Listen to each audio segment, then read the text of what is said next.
はいどうも、今日はですね盆栽の鉢合わせの話をしようと思います。じゃあ早速もう見ていきましょう。ただね、僕がやる鉢合わせなんでそんなにね細かいことは言わないしやってないので、大雑把にこうやってやると大体綺麗だよっていう話をするだけです。細かい話はね後でしましょう。はい。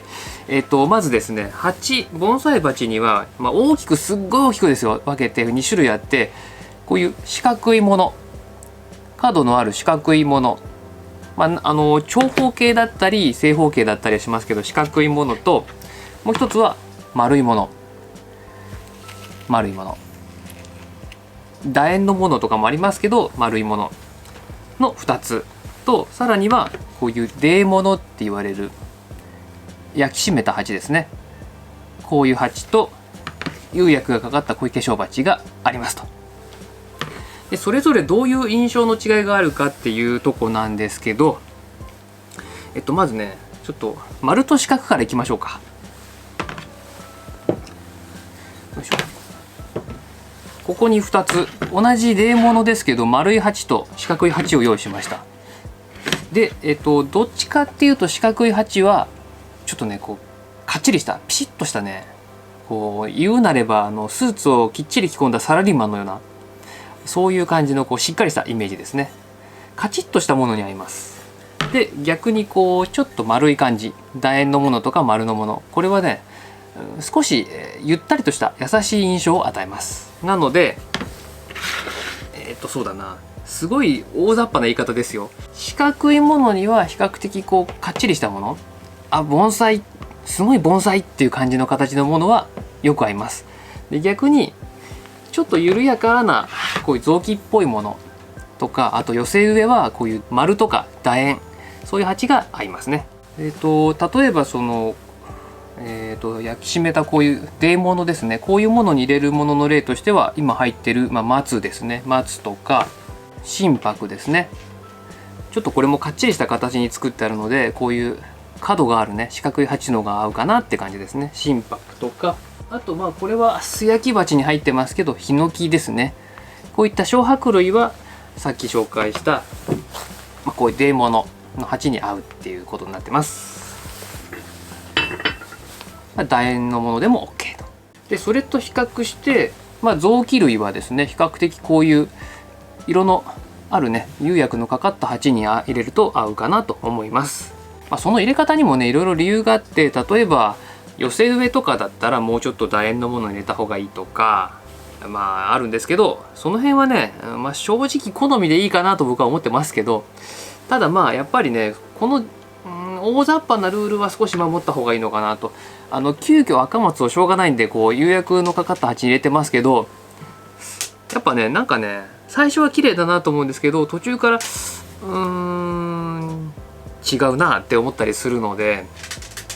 その若干ね大雑把なルールは守った方が綺麗に見やすいです。で分け方はいいとしてですね、あとは鉢の大きさですね。初めてやられる方はこれぐらいの大きさがね本当は楽ですね。小さきゃ小さいほど可愛いんですけど、ある程度ねどうしても大きさがないと水ってすぐ切れちゃうので、これぐらいの大きさに入れてた方が楽ですね。これぐらいの大きさの中でこういうの選んだりとか、こういうの選んだりとかってすると楽ですね。ちなみにうちにある一番小さいやつは小さちょっとズームします。一番小さいのだとこれぐらいですね。市川さんが作ってくれた指袋に入ってる五葉松、ここまで来るとねもうね、そうだな、初めてやるとこれはちょっと水がきついんじゃないかなと。管理がすぐ水なくなっちゃうしね、難しいです。特殊な管理の方法が必要ですね。もうちょっと大きくするとこんな感じですかね。いやこれでも水が結構すぐ乾くので、水が乾くっていうか土が乾くかので、水切れ対策としていろいろねあれやこれやと必要になるっていうちょっと大変さがあります。これも結構大変なのでやっぱね先ほどのこれぐらいになってくると、ほらもう大きさがね歴然と違いますよね。これぐらいになってくるとある程度どんなとこ置いといてもそうだな、まあ小白類なら水切れで枯らすっていうことは、まあ、ちょっと気をつけてれば大丈夫かなと思います。はい、そういう感じです。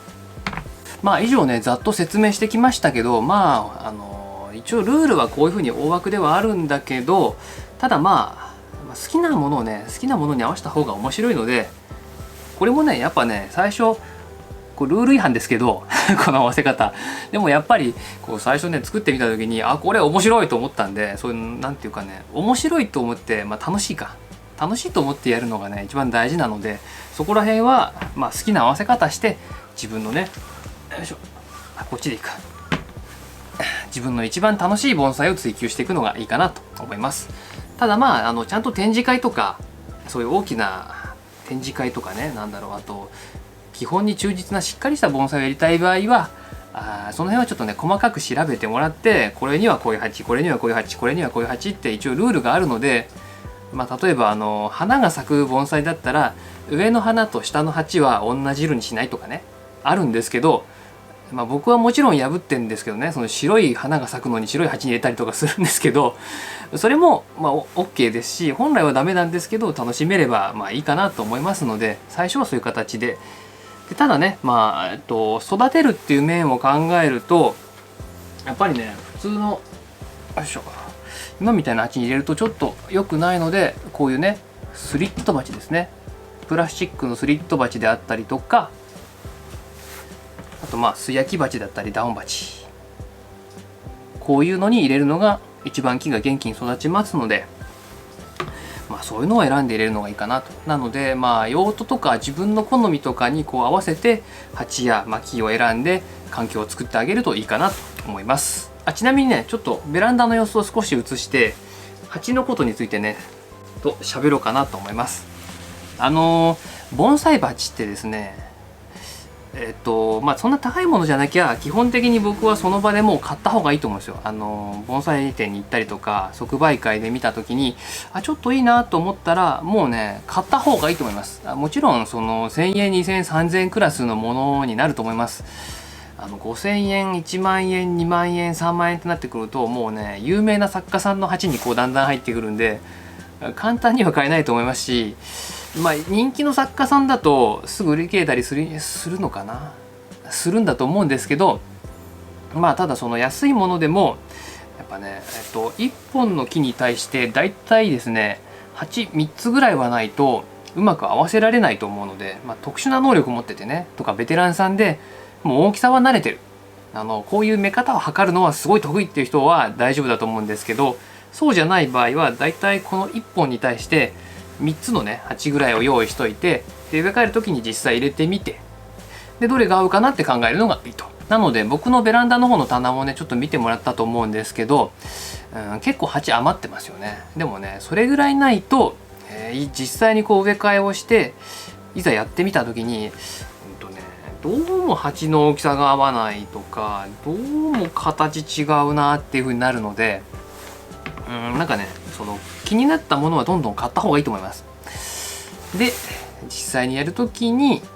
そうだなこれにしようかなあれにしようかなってゆっくり考えてやってみるのがいいかなと。でその時は一応こうさっきの基本はね念頭に少し置きながら作ると後でおかしいなこれ絶対変だよなってことにはならないんで済むのでいいかと思います。はい、じゃあ今日はねこんな感じで鉢合わせの紹介してみました。次回は今度ね梅の鉢合わせの話したいと思います。小白類は泥物に、臓器類とか花物はこう釉薬かかった鉢にっていう話なんですけど、梅だけはねちょっとそのルールから外れてまして、そこら辺のね面白さをねちょっと伝えたいと思いますので、次回もよろしくお願いします。じゃあご視聴ありがとうございました。また次回お会いしましょう。ではまた。